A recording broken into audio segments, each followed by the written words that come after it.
This is the audio-only version of the podcast. To watch the video and get more details and show notes, go to paancestors.com. Now, of all the vital records in Pennsylvania, no matter what time period, I have one favorite. I've picked one, and in this episode of Your Pennsylvania Ancestors, I'll tell you what it is and why it's going to be your favorite too.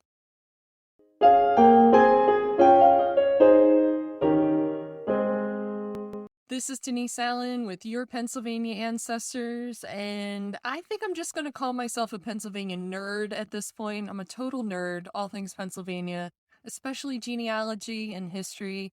I find this state really fascinating. You probably can tell. And in this episode, I'm going to tell you about my favorite vital record. I've been covering vital records this season, starting with the modern ones in the 20th century that most of us are familiar with, and then moving to the 19th century in the last episode, and maybe causing you a little bit confusion with that episode, with all the variations and differences between cities and counties and time periods. But this one is a little bit simpler because it was just issued over about a 35-year period, but it's really unique. I mean, like super duper unique. So are you ready to hear about my absolute favorite vital record? Here, we're going to do a little celebration. It is delayed birth certificates. Now, technically today, you can still get delayed birth certificates, but when these first started in 1941, it was the first time they were offered. And we're going to go on our time machine again. So here we go again to our time machine to 1941. And something happened about a decade earlier that caused delayed birth certificates to start for the first time in 1941. So what was the thing that started in the 1930s that was the cause of delayed birth certificates?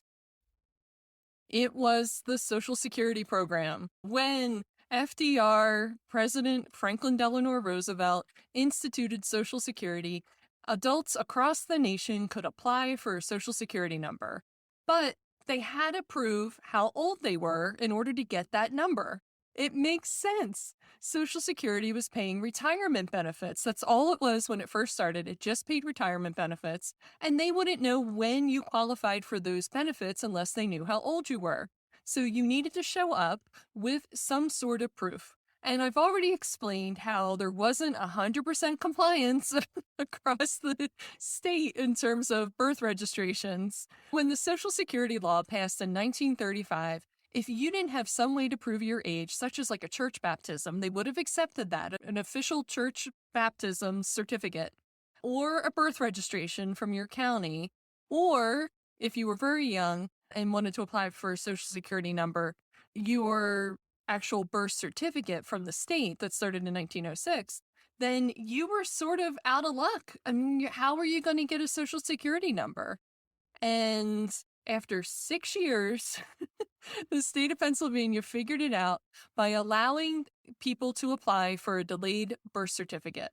You'll find these collections a little bit on Family Search and a little bit on Ancestry, but they're very rarely been microfilmed and imaged into digital records.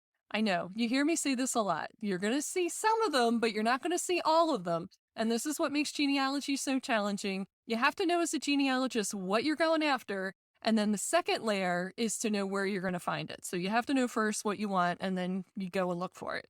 With these delayed birth certificates, because they were a county-created record, now realize the state was already issuing official birth certificates in the 1930s and the 1940s. So for infants born during that time, they're busy chugging out these birth certificates.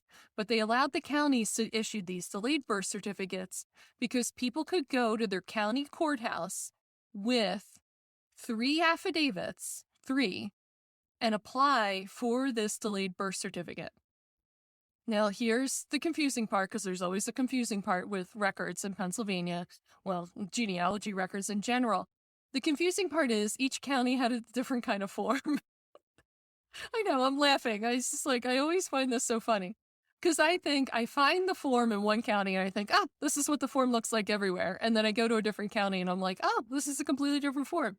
So don't be surprised if you're researching your ancestors in Pennsylvania, or if you researched your ancestors with delayed birth certificates in another state, because every single state did these delayed birth certificates because people needed them, that you see the form in one place and it looks completely different in another place. But they all basically had a similar structure. A person would apply for it, and he or she would say, "This is my name, my address, these are my parents, here's where I was born, here's where my parents were born, this is my date of birth." And then they provide some sort of evidence to back that up. So maybe they got a note from their doctor who delivered them. That's possible. They could have gotten a note from a minister producing a baptism record. Now, I already said that people could have used that to apply for Social Security, but this was also a piece of evidence that could have been used for these delayed birth certificates. And then they had to provide witnesses with affidavits where these individuals that this person knew would verify what the applicant's birthday was and how long they knew them. So this is the part that's my favorite part of this vital record, because, other vital records give you the parents, and the address. I already have that information. But with delayed birth certificates, if they applied for one, I now have the 3 closest people to this ancestor, right? Because you wouldn't pick just Joe Schmo up off the street to do an affidavit. You'd pick someone that you trust to swear that they knew your birthday and where you were born and could verify your age. With this record, I have a story, of course, of an ancestor of mine who was born in 1874. And I know he was born in 1874 because in the 1880 census and the 1900 census and the 1910 census, I have him between 2 brothers, and everyone's spaced like 2 years apart. In fact, he has a brother that was born in June 1876. Well, this ancestor of mine, his name's John, because half my male ancestors are named John. Just a little fun fact about my family tree. John decided he was going to apply in 1950. Yes, he was born in 1874, and he decided in 1950 he was going to apply for a delayed birth certificate and say that his birth year was 1876. And in fact, he was born in September 1876, only a couple months after his brother. Now, he didn't take his brother to verify this information.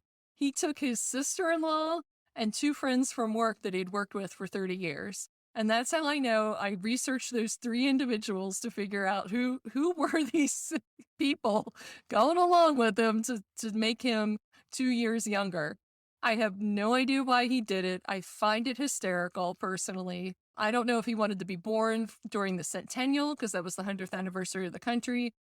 I don't know if there was something about September. I have no idea. But thankfully, because he provided the information about his father, John's father was an orphan. And of course, John's father's name was John, needless to say. But because that John was an orphan, I now have a conflicting piece of evidence for where John was born, which I can use to help figure out John's birth parents. So that's a long-standing family mystery there. But back to delayed birth certificates. The state allowed the counties to issue these from 1941 up to 1976. That was the issue date. That wasn't the birth dates of the people on the certificates. As I just explained in my example, they were born way before there were registrations in the counties. They're always worth looking up, and again with the siblings and the cousins. You never know who might have applied for one. Not everybody did. For instance, not every woman worked in the workforce, so they didn't necessarily apply for a Social Security number.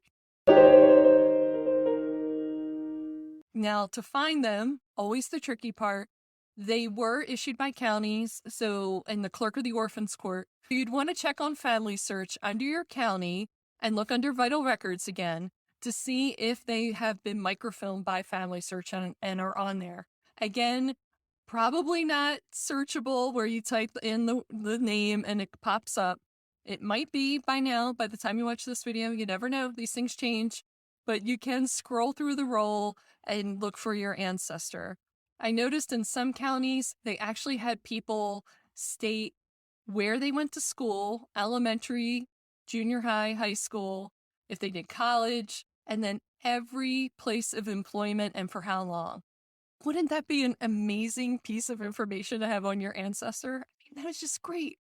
So check out these delayed birth certificates, dig them up. If you can't find them on Family Search, contact the courthouse. Everybody's got email now. Just type in your county into an internet search bar. Make sure you add a Pennsylvania on the end because a lot of other states copied our names. We had them first. And then you can figure out who to reach at that courthouse to get these delayed birth certificates. You definitely want to get them. And if you need further help to find them, or you just want to share your excitement with me about these delayed birth certificates, you can go to paancestors.com. I have a testimonial button on there. If you find one and you use it to solve a family history problem or just discover something neat, I'd love to hear about it. Shoot me a little testimonial on there about what you found. I really would love to hear it. And the other piece of information is I do have the research Q&A for my Inner Circle members, and you can ask any question you want about genealogy research or, Pennsylvania stuff because I'm a Pennsylvania nerd. You already heard that.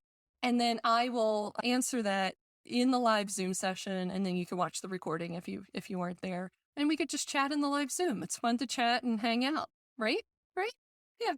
So I hope to see you in the Inner Circle. And I also hope that you discover something fun about your Pennsylvania ancestors from these delayed birth certificates.